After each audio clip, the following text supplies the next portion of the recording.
ખાવાનું દેવા આવે ને. હવે એને ફરમાઈશું એટલી બધી થઈ ગઈ છે કે તમારી ભાવનાને વંદન, પણ હવે મારી રીતે બોલવા દેજો. આમને આ બાળકે કંઈક મારું ફોટો બનાવી આવ્યો છે, ચિત્ર છે કે બીજો ફોટો છે? અરે વાહ, અને જોરદાર તાળીઓથી વધાવો વધાવો. એટલે એને બીજા પછી નાનો છે ને પાછું હું હોય તો શું નામ છે તારું? ઋતિક. ક્યાં રહેશો? નાથડ રહે છે ઋતિક. આવા તમારે કોઈને ફોટા બનાવવા તો પ્રોત્સાહન આપશો અને આની પાસે જાયજો, તમને બનાવી દે. ખૂબ ખૂબ આભાર, થેન્ક યુ, ધન્યવાદ. વાહ દોસ્ત, આવું બનાવતો રહેજે, આનો નશો કરજે. આવા બનાવવાનો, ભગવાનના ક્રાંતિકારીઓના ફોટા બનાવજે હારા. વાહ વાહ, બસ. એટલે હું ઈ વાત કરીને પાછો મારે દ્વારકા વાળાનું ગીત ગાવું છે કે કેની આરે ભટકાવવું, કોની આરે ઈ પણ નક્કી કરી લેવું. એને એક દાખલો હું ઘણી વાર દઉં. આપણે ત્યાં કોઈ તમારે આ બાજુ કોઈ ભેંસ મરી જાય, ભેંસ મરે તો મીડિયમ નો આવે, કે ટીવી માં આવે ભેંસ મરી જાય મરતી હોય, હાવ જ માર નાખે, એક્સિડન્ટમાં મરે, ગલટી થઈને મરે, ભેંસ મરે, એવું ટીવી માં નો આવે કઈ. પણ સાંભળજો, સુરતમાં 5 વર્ષ પહેલા એક ભેંસ પ્લેન આરે ભટકાણી સુરતના એરપોર્ટમાં, તો આખા ભારતના મીડિયામાં એવું બોલો, हिंदी चैनलों में मैं जोયેલું, देखिए ये गुजरात के सूरत का एयरपोर्ट है, उधर से प्लेन आ रहा है, इधर से भैंस जा रही है, देखिए एयरपोर्ट में भैंस कैसे हो सकती है? मैं कीधु हो सकती है, सूरत में हमारे मालधारी है, क्यों नहीं हो सकता? हाँ एम अगर पाकिस्तान वाला ज्यादा इधर उधर हुआ तो भादरवे महीने में हमारा मालधारी का पाड़ा फाटी धोवाड़े जाता है, बाजता बाजता बॉर्डर पार करेगा, पाकिस्तान को खूंदी नाखेगा. આપણે નબળી વાત જ નહીં કરવાની, ક્રાંતિકારી. એટલે ઈ કહેવાનો અર્થ કે વર્ડ વગર ધીંગાણું હોય જ નહીં, વર્ડ નથી આપણી. પણ હું મારી વાત કરીને ઓલું ગીત ઉપાડું તો મુકેશભાઈ પાસે એર હોસ્ટેસ બેન આવીને મુકેશભાઈ ને કહે, સર વેજ યા નોન વેજ? ઓલું ખાવાનું દેવા આવે ને કે સર વેજ યા નોન વેજ? તો મુકેશભાઈ સામું ન જોઈ, એને એમ કે મને થોડી સર કહે. કોકે કીધું તને સર કહે છે એમ? એ કે એમ, હું તો બેંજો વાળો છું. કીધું તારી કઈક લાયકાત છે એટલે તું સર થઈને અહીંયા આવ્યો છે ને, તારા મા બાપે પૂન કર્યા હોય તો લંડન માં જાય ને. હા, એટલે એને કીધું કે સર વેજ યા નોન વેજ? તો મૂકો કે હાદું હાદું હાદું હાવ હાદું. ઓલા બેન વહી ગયા. હવે અમારે પ્રવીણભાઈ ની એક વાત કરતો, આ મજીરા વગાડે અમારી હારે. એ અમે પ્લેન માં જતા હતા ને, તો ઓલા બેન આમ તો આવી રીતે આપણે બધું સમજાવે કે આવી રીતે કરવું, આમ હવા ભરવી ને આવલો દરવાજો આપાતકાલીન આવી રીતે દરવાજો ખુલશે, ત્યાંથી તમારે પ્લેન ને કઈ તકલીફ થાય તો દરિયા ઉપર ઉતરશે ને પછી તમારે એવું બધું બધાને સમજાવે. એ તો તમને ખબર હશે.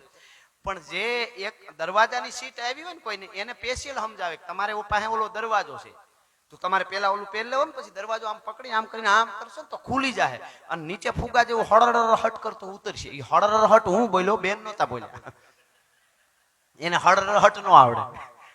અમુક આપણી પોતીકું આપણા બાપનું છે. હાઢુભાઈ નું ઇંગ્લિશ કરી દો લ્યો, મહોતાનું ઇંગ્લિશ થાય નો થાય? એમાં તો બધું એમાં થોડું થોડું છે. અંકલ માં બધા આવી જાય, મામા ને કાકા ને શેટાવા ને બધું, મોટા બાપા ને બધું અંકલ માં આવી જાય.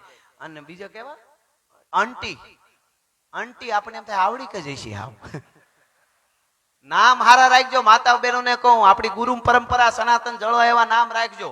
નામ ઉપર બહુ આધાર છે. ઘણાના નામ એવો હોય આપણને ધનુર ઉપડી જાય. ઘણા બેનું ના નામ કેવા હોય ખબર? રિંકી. આગળ તો બહુ વાંધો નહીં, ગઢા થાય તો હું અમાર રિંકી માં તમારે ત્યાં આવ્યા હતા કેવું લાગે? એટલે નામ થોડા ખારા પાડજો. મૂળું માણેક નામનો બારવટીયો કોડીનાર ભાંગવા આવ્યા ને, જયારે મૂળું માણેક કોડીનાર ગામમાં ઉતર્યા બારવટિયા, 150 ઘોડે સવારો. બારવટિયા ઉપર ઘણું બોલી શકાય, આ તો હું ત્યારે ટૂંકમાં કહું. 12 પ્રકારના વટ એને બારવટીયો કહેવાય. વટ કેવા? કોઈની બેન દીકરીની આંખમાં આંખ નાખીને વાત ન કરે. બારવટિયા જોવા ખાતર જોઈ લે. બેન કોઈ બેન દીકરી આપણને કે જય માતાજી, આપણે આંખમાં સામું જોઈને કે બેન કેમ છો, એનો કઈ વાંધો નહીં. પણ પૂજાભાઈ આંખમાં આંખ નાખીને વાત ન કરે, આંખની અંદર આંખ નાખીને વાત ન કરે. કોઈ બેન દીકરીને અડે નહીં, સ્પર્શ ન કરે. કોઈ પણ ગમે એવડો દુશ્મન હોય એ હાથ જોડી દે, તેના ઉપર ઘા ન કરે, ગરીબને લૂંટે. આવા 12 પ્રકારના વટ એને બારવટિયા. ઈ મૂળું માણે કોડીનાર ને ભાંગે. ચોકમાં હાથમાં બંદૂક ને બારવટીયો ઉભો છે, માણસો છે, ઈ ગામ ભાંગે છે. એમાં એક નગર શેઠ નો 8-9 વર્ષનો દીકરો, એને ગળામાં મોરહાર પહેરેલો હોનાનો, નગર શેઠ ના દીકરાએ પગમાં હોનાનો તોડો પહેરેલો, અને ઈ રમતો રમતો નીકળી ગયો. ઘરેણે લટબેર જોયો, બારવટિયાના માણસોએ પકડ્યો.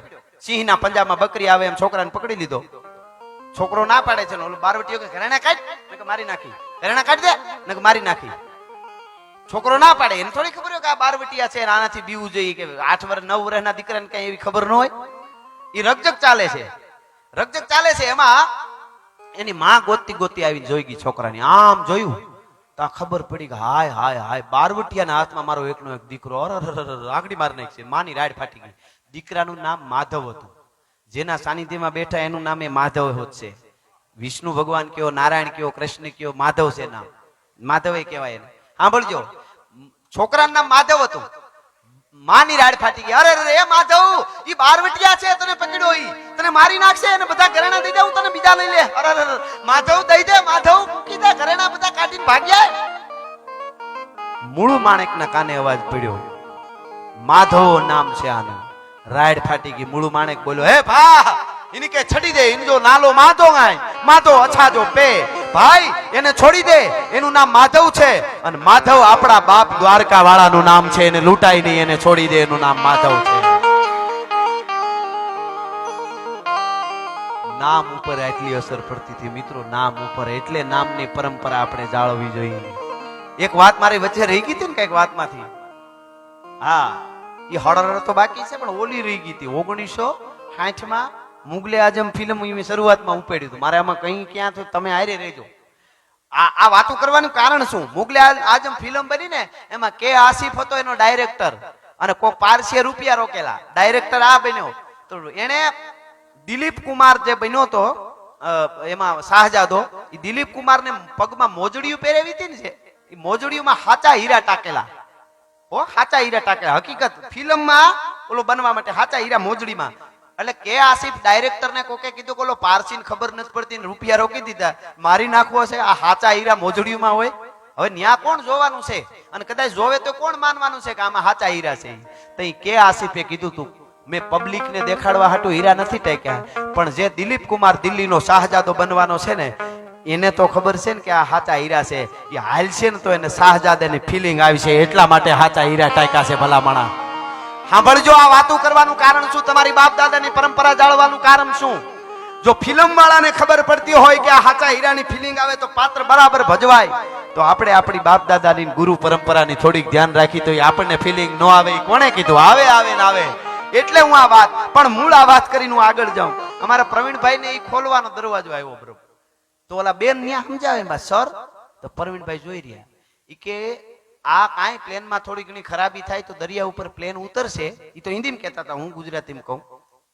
અને ઈ પ્લેન ઉતરે ને પાણી ઉપર, તો તમારે આ દરવાજો આમ કરીને પેલા ઓલું પેન લેવાનું, આમ કરીને આમ ખોલ નાખવાનું, હળર કરીને ઓલું લાંબુ થાય, પછી તમને હરર કરતું ઉતરી જવાનું. આખી વાત અમારા પ્રવીણભાઈ ને સમજાવી. તો પેલા વાત શરૂ કર્યું ને, તો પ્રવીણભાઈ બેન આમ જોતા હતા આમ. પણ જેમ જેમ દરિયા માથે પ્લેન ઉતર્યું, દરવાજો ખોલ્યો, દરિયામાં પડ્યો અને આવતો તો મોઢું ખુલતું ગયું. પ્રવીણભાઈ આમ થતું ગયું, એને ફિલિંગ આવ્યું, અરે હું દરિયામાં જાઉં છું ને એમ.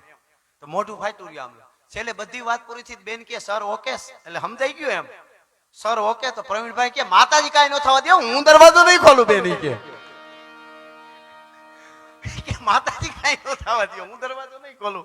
અને આપણે 140 કરોડ મોજું કરી ભારતવાસીઓનું, માતાજી ધ્યાન રાખે છે. ભલા માણસ માતાજી ધ્યાન રાખે છે, નકર આટલી મોજ